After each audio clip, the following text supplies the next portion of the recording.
And again, I don't want to remove this from the game. I think it's perfectly fine because in the other game, they were playing the 4 detectives. So one of them was a nun, one of them was captain of the guards, one of them was a actual French detective, like Poirot XP, and the other one was a madman surgeon, like not madman, but like sort of conman surgeon. She played the captain of the guard slash executioner of the castle, and she really like got interested in I guess the position that she was taking towards all of this, because it was very like this entire situation was very embedded in the status of the castle and its neutrality, and she was expressing that a lot, and especially as she discovered that the princess who she saw grew up was the culprit. She decided that she was going to stand for the truth instead of her own nation, right? And so she actively tried to get a deal with the French-speaking Francophone empire, so that like, well, if I get exiled because of this, can I come work for you? So she actually started having like a personal relationship of mutual respect with the leader of the Valais delegation, who was a former military veteran. Okay, so again, the details are starting to overwhelm me. You are merely saying that this player engaged with their character in terms of developing priorities and the identity of the character becoming more and more well understood by everybody, themselves included, and therefore having a basis to make decisions in any kind of actionable situation, right? So we've got that. So is that what you're talking about in terms of, okay, because the whole topic here is when you are dealing with a non-player character and there is not some prescriptive knowledge or prescription about what knowledge they have. Are we still okay? So how do these things go together?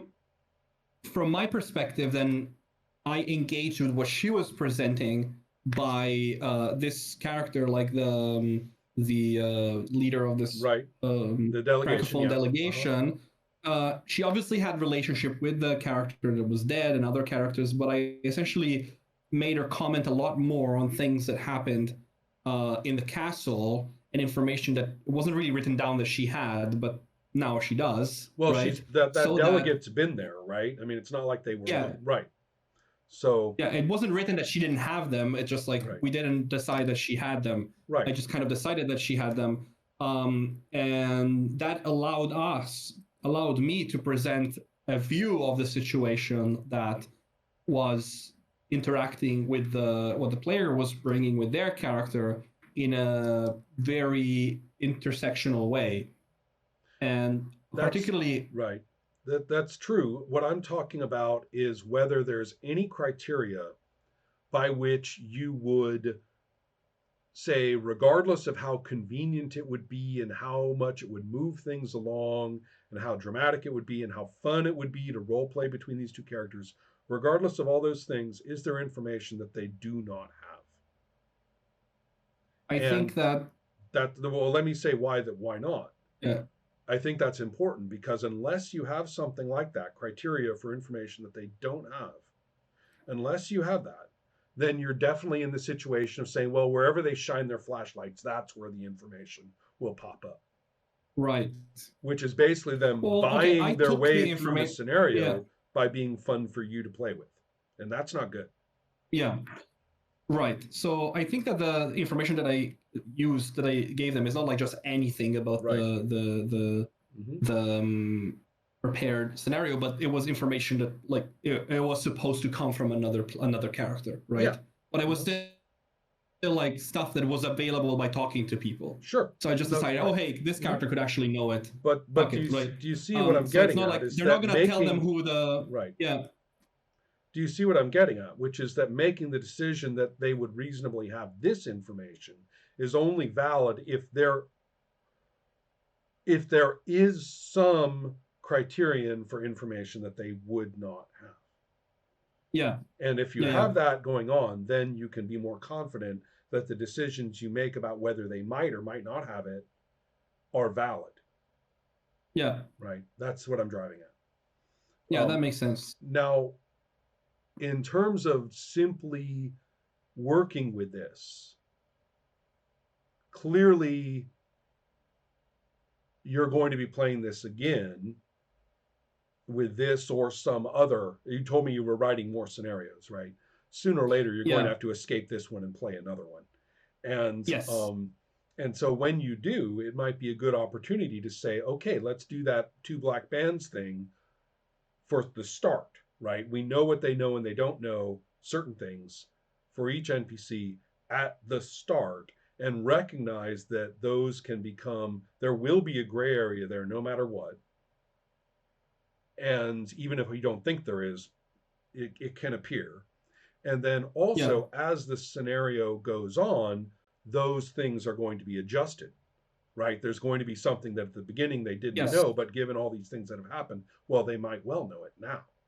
Yeah. So, keeping just your brain aware of those phenomena, go into the next time you play and see what you do, Yeah. right? In other words, instead of coming up with the rules for it, how you're going to explain it to somebody who doesn't understand it, and sort of go all intellectual and analytical and presentational about it.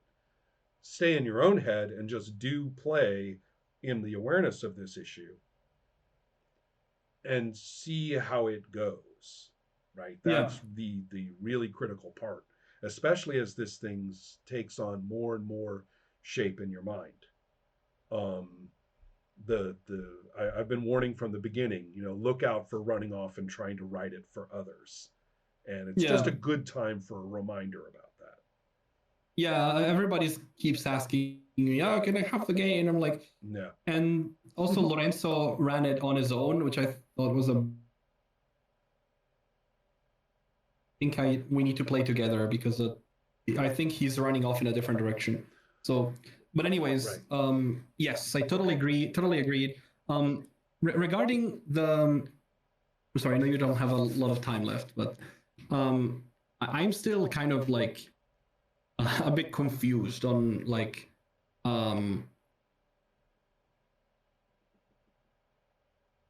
my point is what I need to figure out is if this is just like dogs a certain way or like Troll Babe, which I consider like similar games, even though they have their I differences, right? completely agree. Yes. Yeah. Then what is the point of the investigation, right? That's the because. Well, I think you already answered Well, that. I did, but Well, I need to. my paraphrase of it, of what you said, I think is the only way I can put it. The purpose of the investigation is to establish a profile of accurate information, distorted Yeah. information, and absent information, of what could be known but Yeah. isn't, to establish a unique Yeah. profile of that from which the character is now making a decision, or more than one Yeah. decision, and or Yeah. continuing to operate. You can even think of those as a wavefront.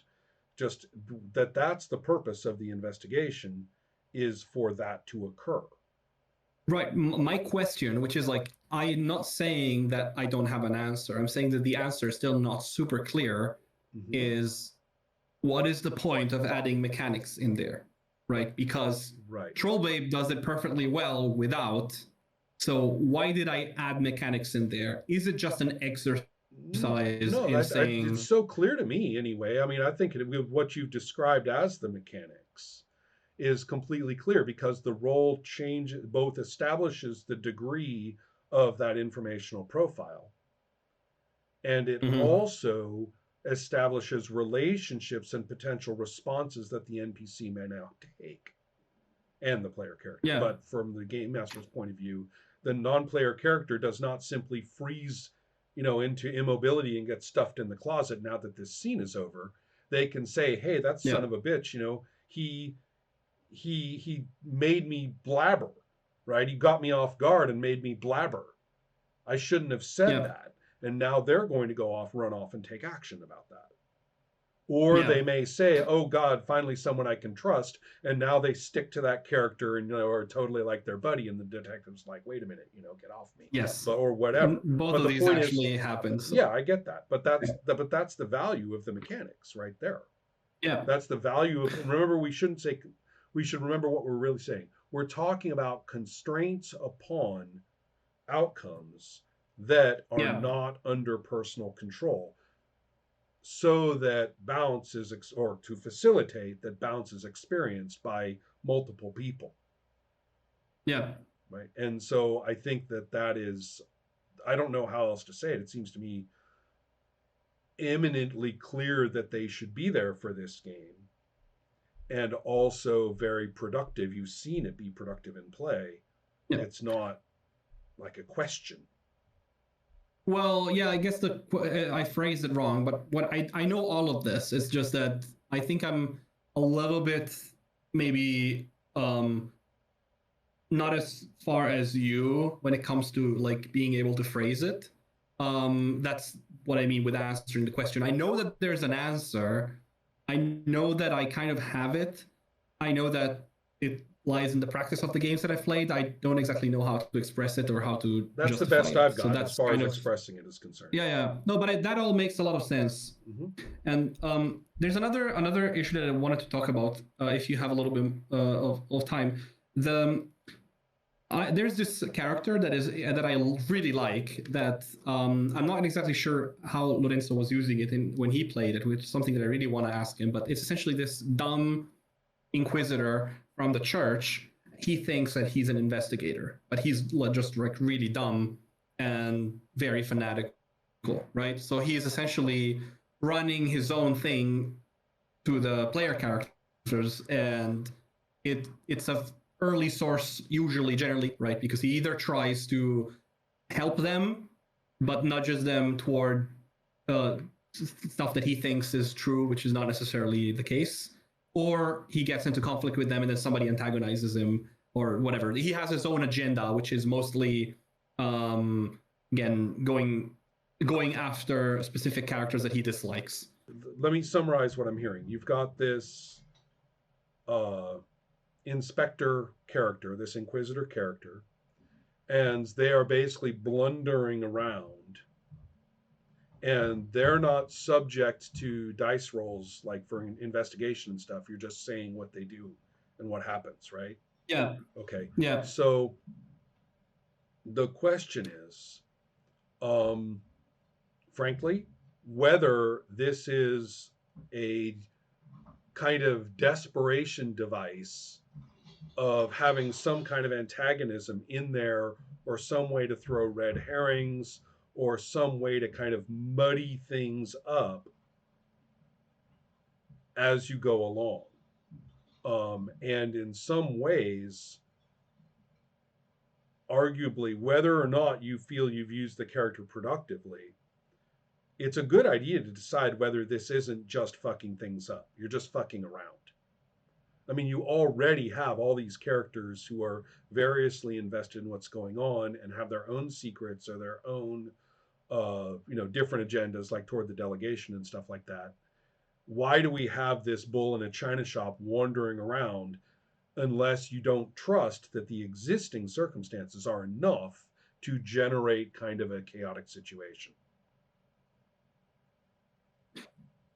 Yes. So the point is that at the beginning, that maybe for how we set up the scenario, which is something to reflect upon, the characters at the beginning, until they're kind of interacted with or the situation evolves a bit, the NPCs, apart from that guy, it only happens as a response to the investigation continuing. Right. So, and that brings us back to something from Situation and Story.